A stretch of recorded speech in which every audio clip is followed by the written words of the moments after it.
Assalamualaikum warahmatullahi wabarakatuh. Sebelumnya kami dari kelompok 8 akan membahas tentang mengelola keuangan bisnis retail.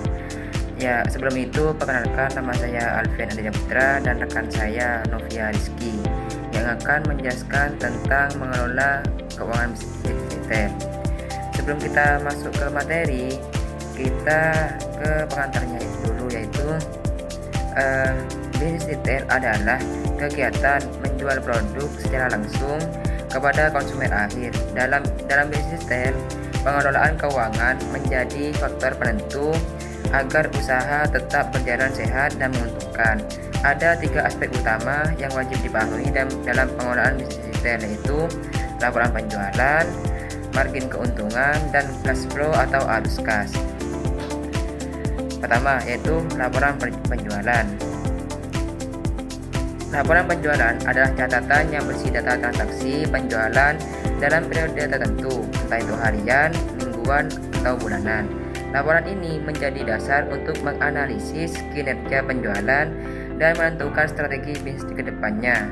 Fungsinya yaitu untuk mengetahui jumlah dan nilai penjualan, melihat produk mana yang paling laku, dan menilai efektivitas strategi promosi.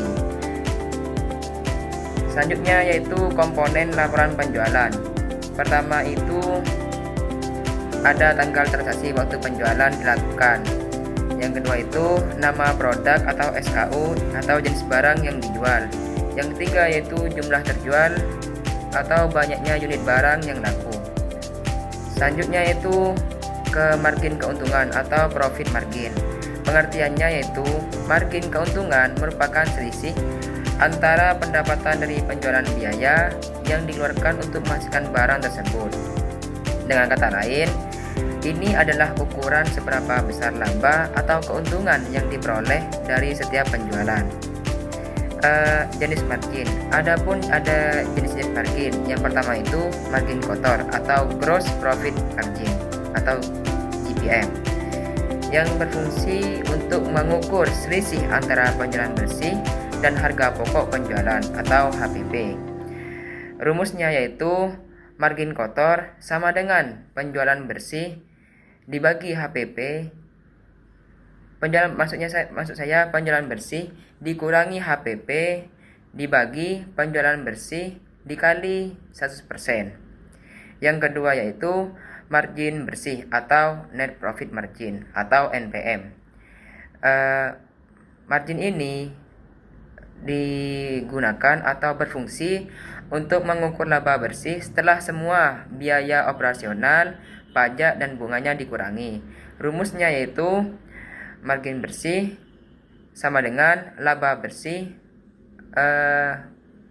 dibagi penjualan bersih dikali 100%.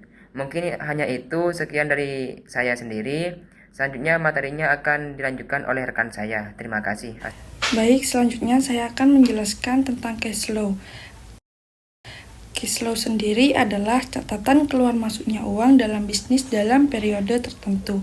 Cash flow menggambarkan kemampuan bisnis dalam mengelola uang tunai untuk operasional, investasi, dan kewajiban. Selanjutnya jenis arus kas. Yang pertama yaitu arus kas operasional. Arus uang dari kegiatan utama bisnis seperti penjualan, pembelian barang, pembayaran gaji, sewa toko, dan sebagainya. Yang kedua, arus kas investasi. Arus uang yang berkaitan dengan pembelian atau penjualan aset tetap, seperti peralatan, kendaraan, atau renovasi toko. Yang ketiga yaitu arus kas pendanaan. Arus uang dari aktivitas pembiayaan, misalnya pinjaman, pembayaran utang, atau penambahan modal. Selanjutnya, fungsi cash flow sendiri yang pertama yaitu mengetahui likuiditas bisnis atau ketersediaannya uang tunai. Yang kedua, mengukur kemampuan membayar kewajiban tepat waktu. Yang ketiga, menilai kesehatan keuangan secara keseluruhan. Dasar untuk mengambil keputusan, menambah stok, membuka cabang, atau menunda pengeluaran. Sekian dari saya, terima kasih.